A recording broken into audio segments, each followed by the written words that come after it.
Would you look at that? We're already by the end of the year and covering everything that has happened in 2025.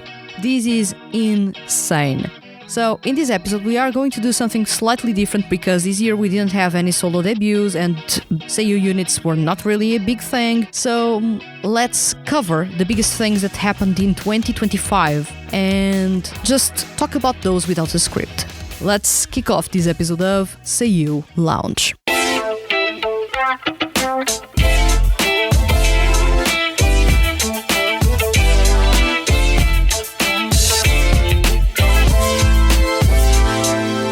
Welcome to Seiyuu Lounge, I am your host Vanessa, and in this episode let's cover the biggest things that happened in 2025. I'm not going to cover everything, as you may already know. These are the things that I felt were the biggest in 2025. If anything escaped me, please let me know in the comments. Let me know what were the things that you actually were really surprised about this year and that you were not expecting at all. And if I missed anything, just let me know in the comments. So, let's start by talking about the collaborations. So this year we had a massive collaboration between Tasuku Hatanaka and Daiki Yamashita. They actually teamed up to perform together in a single called Share. They actually started the year by performing together in a joint live show. And while most people thought, well, this is just a joint live show between two friends basically, people were not really aware that they were actually working together and that they will and would perform together.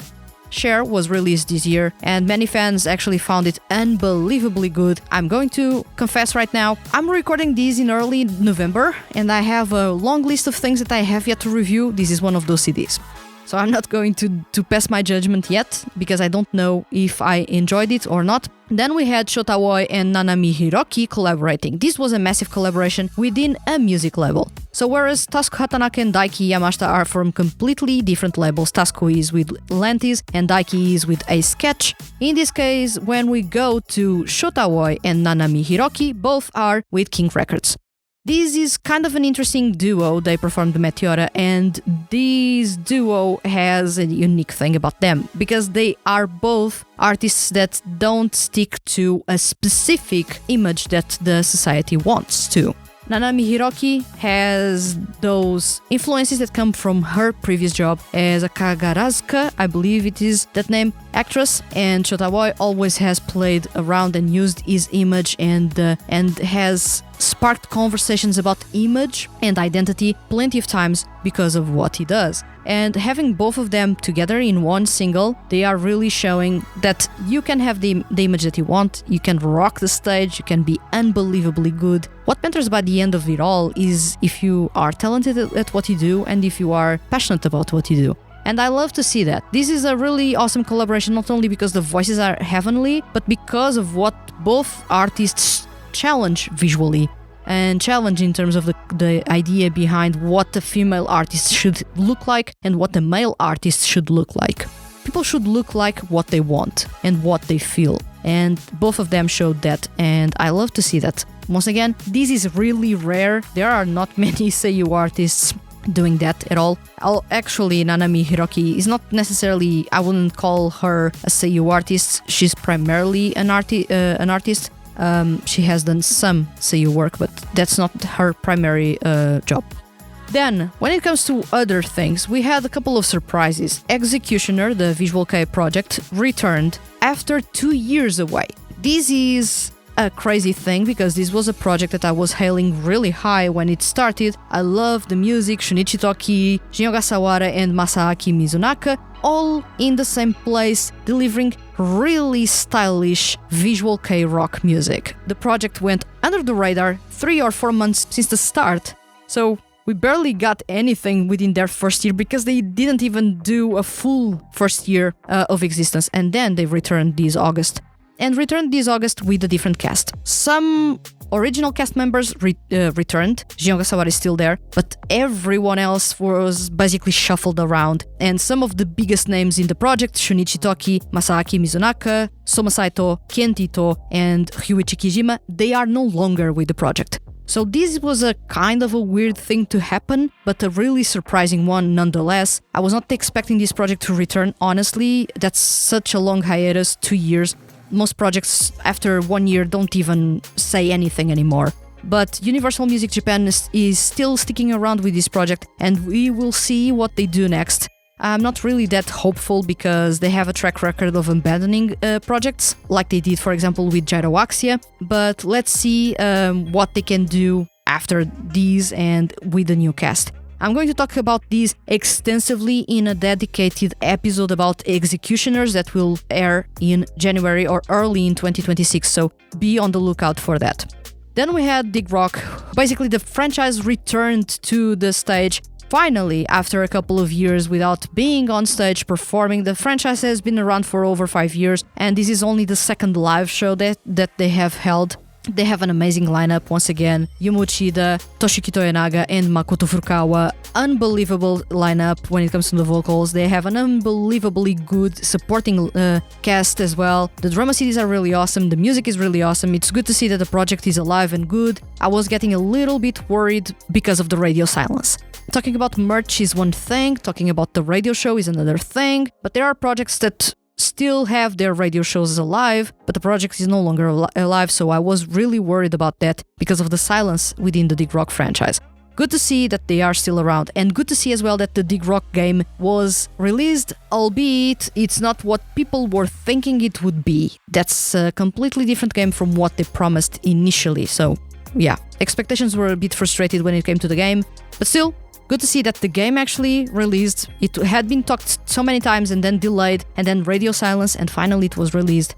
It's good to see as well Dig Rock back on stage. I want this franchise to last long and long and long because the music is really good. Ruby Leopard, Impish Crow and Hound Roar are 3 unbelievably good bands that I feel that deserve more attention, and if you have yet to check them, please do. Also, when it came to live shows, we had Shuichiba basically holding his first live show Living Streak, and it was a success to the point that it was announced a Blu-ray release recently, which is really, really exciting. I'm really looking forward to get my hands on that Blu-ray and watch the live show. I loved Streak. The album is in my list of the best albums released in 2025, certainly in contention for number 1 at the moment with Makoto Furukawa with Catch Me If You Can, so I feel that we have a battle in there for album of the year, and Shuichiba actually delivered with Streak. When it comes to the live show, we actually performed songs, basically almost his full repertoire because it doesn't have many songs to his name at the moment. But people were really excited about that. The conversations online were that the concert had been really awesome, and the overall feeling is that he delivered. Shuichiba has been growing a lot, so as an artist especially, and I feel that he has even more. I feel that his ceiling has yet to be reached at the moment, and when he reaches that ceiling, is going to be unbelievably good. He already is. Now imagine when he will become even better. So I'm kind of looking forward to that and getting excited about it. Then we have another thing. We had Sir Vanity, we had Yumu Uchida, we have Makoto Furukawa, Shunichi Toki and Yumake holding live shows that were really, really awesome.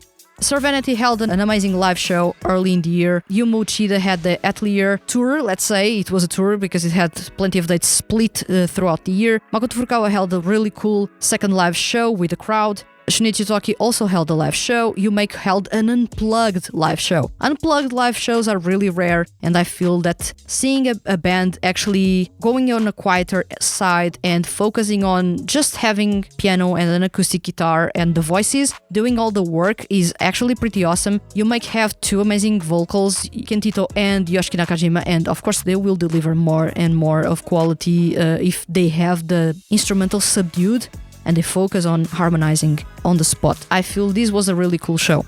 At the same time, we had the Billboard live shows, which are kind of a new thing, featuring Seiyuu, because they usually tend to feature, and now that's the distinction between Seiyuu artists and artists. They usually feature artists, not those coming from Seiyuu background, but having Mamoru Miyano holding that orchestral live show with Billboard, then it opened the doors for this year. Toshiki Toyonaga actually hold is also a live show with them.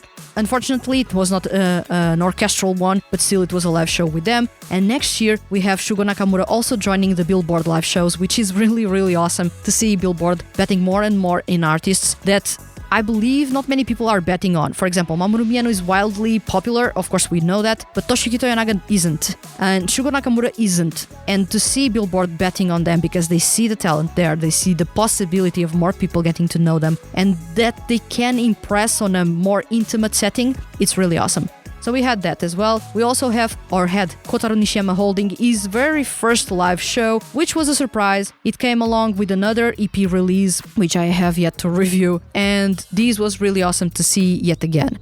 When it comes to one of the biggest surprises, and this one it's sort of a surprise, it sort of isn't, is of course Soma Saito's Live 2025 Nuance Colors. This is a live tour that is going to be held by the end of this month, December. This episode is airing in December, early in December, and being recorded in November, so this is crazy, the timelines, but still, Soma Saito is going to hold his very first international live show. He's going to hold a live show in Taipei, in Taiwan, and this is going to be quite interesting with the show wrapping up in Kanagawa. I don't know how Soma Saito is actually structuring his live tours at the moment. If this is something to be a feature from this point on, I feel that he's kind of missing that bang that he had with the second live show, in which he actually held the live show at a really big venue. Right now he's actually holding the shows at smaller venues. I don't know if it is a search for a more intimate setting or if the fans are actually fading away.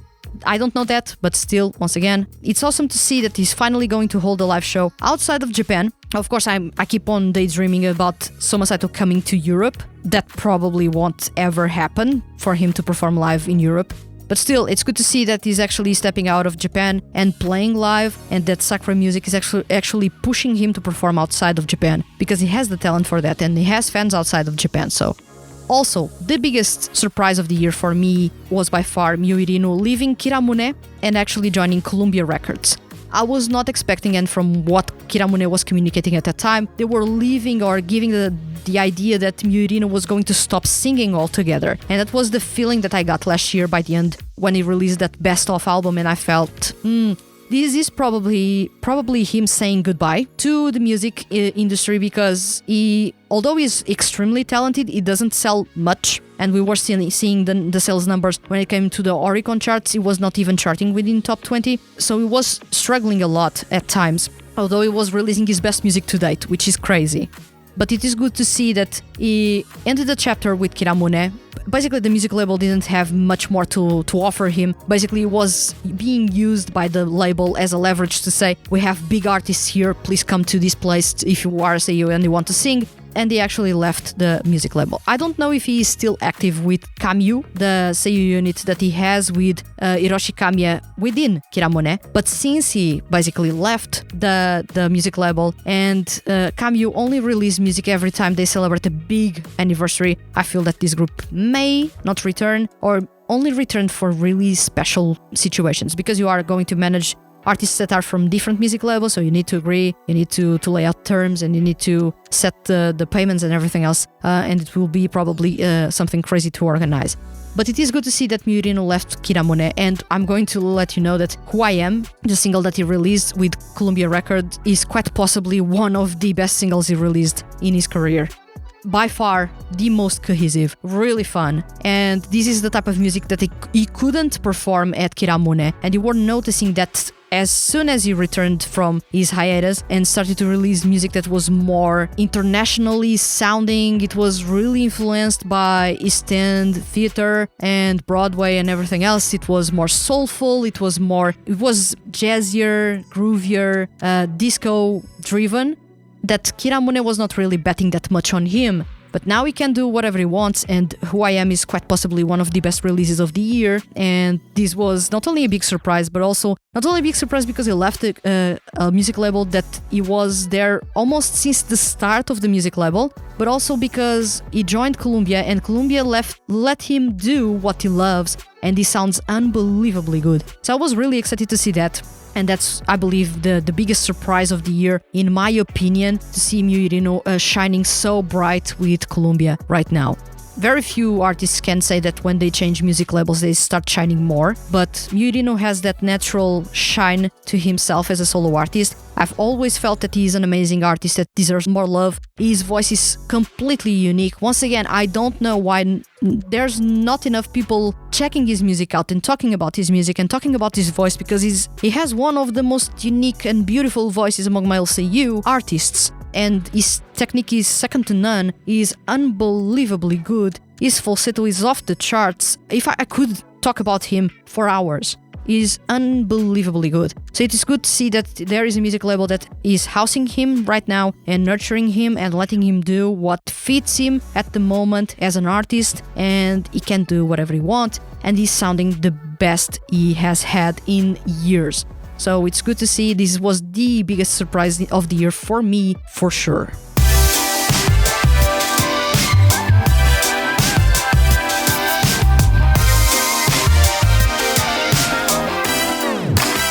Well, as you can see, this was an eventful year. Good to see that there were so many live shows this year, which is something that puts a big smile on my face. I love live shows. A pity I cannot attend those because I'm not in Japan. And when they are live streamed, they are never live streamed to Portugal, so that's the problem. We also had the Idolish 7 franchise celebrating. We had the Ensemble Stars franchise celebrating. We had the Tsuki Pro franchise celebrating. We had tons of franchises this year celebrating their 10th anniversaries. We also had the Hanadol franchise holding a live show and finally bringing Lolo D to the live show, although the group is no longer around, releasing music. It was really good to see more live shows. This is something that gives me life a lot. Collaborations, I've said this countless times before, I like to see collaborations. Next year we are going to get a massive one between Sir Vanity and Soma Saito, and I can only expect it's going to be insane. Once again, Kuwabara and Soma Saito, this is a match made in heaven. This is going to be interesting when they team up, especially with, of course, because he's a part of Sir Vanity, and to hear 3 lead vocals and 3 leading guitars is going to be bonkers. I'm quite excited about that, and I hope that they release music together, because everything right now is sounding like they have a mixtape concept, Sir Vanity, and they may team up with Soma Saito for a special release, even a digital single. I feel it's going to happen. So it's good to see Seiyuu artists and bands collaborating and doing stuff together, because by the end of it all, most Seiyuu are friends. Most of them actually want to engage in creating music together in some capacity. Sometimes music labels don't allow that, so other times music labels allow that. It's good to see that Tasuku Hatanaka and Daiki Yamashita were a really awesome collaboration. Shota Oi and Nanami Hiroki were another awesome collaboration.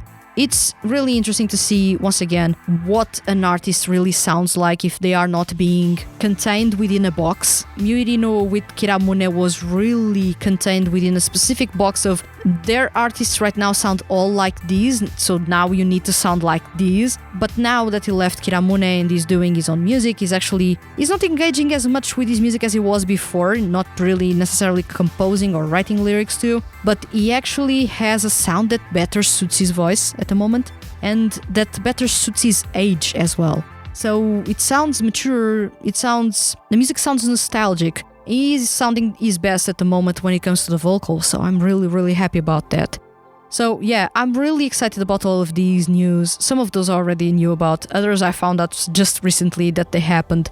And yeah, one thing that I will let you know is that the Billboard live shows, they are really important.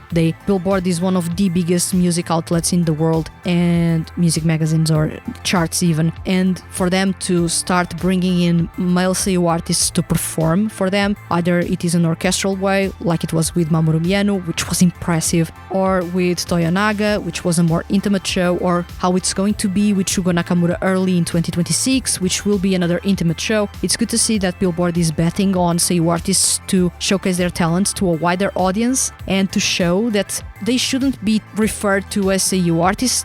At their core, they are artists. They just happen to be Seiyuu as well.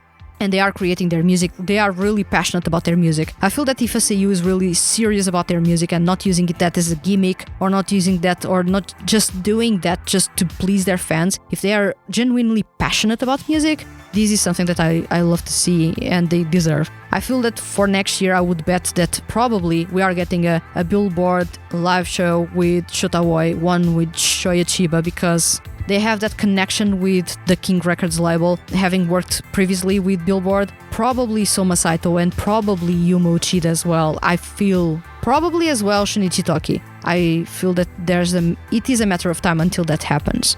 And the cherry on top, probably Makoto Furukawa. So yeah, I was really excited about all this news. I feel that many have escaped me. It's a pity that this year we didn't have any solo debuts and we didn't have any Seiyuu unit debuts, but Seiyuu units have been on a decline in the last couple of years. If anything escaped me, please let me know in the comments.